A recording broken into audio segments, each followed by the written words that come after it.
In the realm of Asgard, where thunder echoed across the heavens and lightning split the skies, lived Thor, the mightiest of all gods, protector of mankind, wielder of the hammer Mjolnir, son of Odin himself. One day, Thor grew restless. He had heard tales of a faraway land, Útgarð, kingdom of the giants, ruled by a cunning king named Útgarða-Loki, not to be mistaken for Loki the trickster. Determined to prove his unmatched strength, Thor set out with his trusted servant Thjálfi and the mischievous Loki. Together they crossed the Rainbow Bridge and descended into the realm of frost and shadow. They traveled for days through icy forests and stormy plains until one night they came upon a massive hall. The doorway was so large that even Thor could not reach the latch. Thinking it must belong to a giant, they entered and found a man sleeping so soundly that his snores shook the ground like thunder. This was Skrymir, a giant of impossible size. His glove was so huge that Thor and his companions had mistaken it for a house.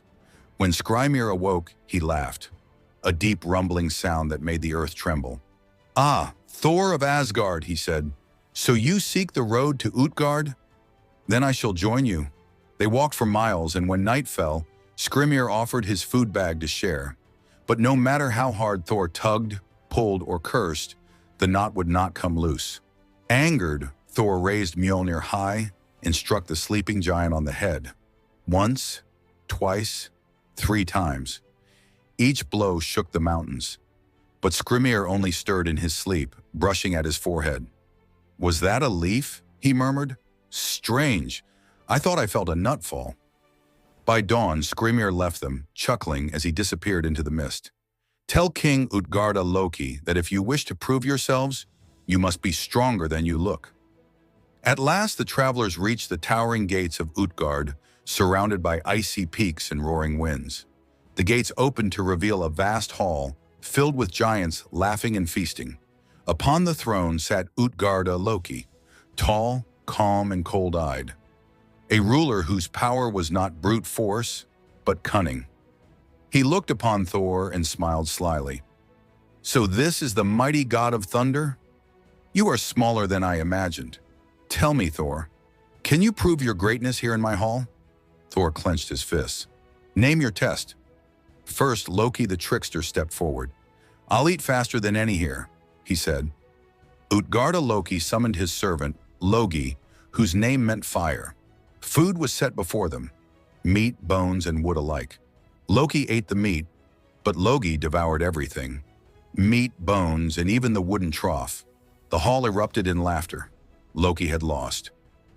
Next came Thjálfi, Thor's swift-footed servant. "I will race your fastest runner," he declared. 3 times he ran, but his opponent, Hugi, whose name meant thought, always finished far ahead. The giants laughed again. "No one outruns thought itself," said Útgarða-Loki. At last, Thor stepped forward, his eyes blazing. "Enough games. Give me a challenge." Útgarða-Loki grinned and brought forth a great drinking horn. "Here," he said, "our young men empty this in one gulp.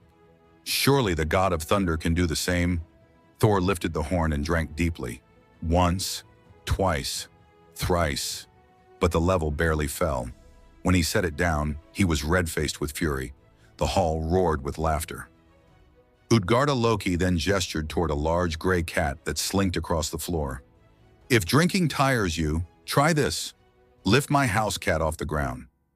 Thor laughed, seized the cat by the belly, and pulled with all his might.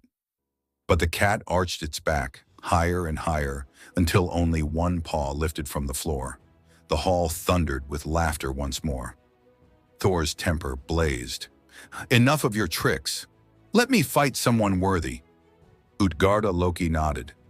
"Then wrestle my nurse, Ellie. Though she is old, she has bested many." An elderly woman hobbled forth, frail and wrinkled. Thor lunged, certain of victory. But the harder he fought, the stronger she became. Until at last, he fell to one knee. The hall shook with laughter again. Útgarða-Loki raised his hand. "Enough! You have fought well, Thor of Asgard. Rest now." The next morning, Thor and his companions prepared to leave. Útgarða-Loki accompanied them to the gates and said, "Now that you stand outside my walls, I shall tell you the truth. All that you saw were illusions conjured by my magic. He turned to Thor. When you struck Skrymir, those blows would have split mountains. I merely moved them aside. The horn you drank from was connected to the ocean, and you lowered its level, though only a little. The cat you lifted was no cat at all. It was the Midgard serpent, which encircles the world, and when you fought my old nurse, you struggled against old age itself. No one wins that battle. Thor's eyes blazed with rage, but before he could strike, the giant king in his hall vanished like mist in sunlight. Thunder rolled across the heavens as Thor and his companions made their way home. Though his pride had been tested, the god of thunder had proven one truth. Even in the land of illusions, his strength had shaken the very fabric of the world. And from that day on, all who spoke of Útgarða-Loki whispered in awe of the power of the gods and the cunning of the giants who dared to test them.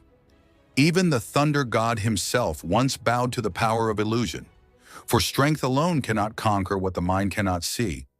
Would you have passed the trials of Útgarða-Loki? Let your answer echo in the comments. And if the fire of the old gods still burns within you, like, share, and subscribe for more Legends Reborn.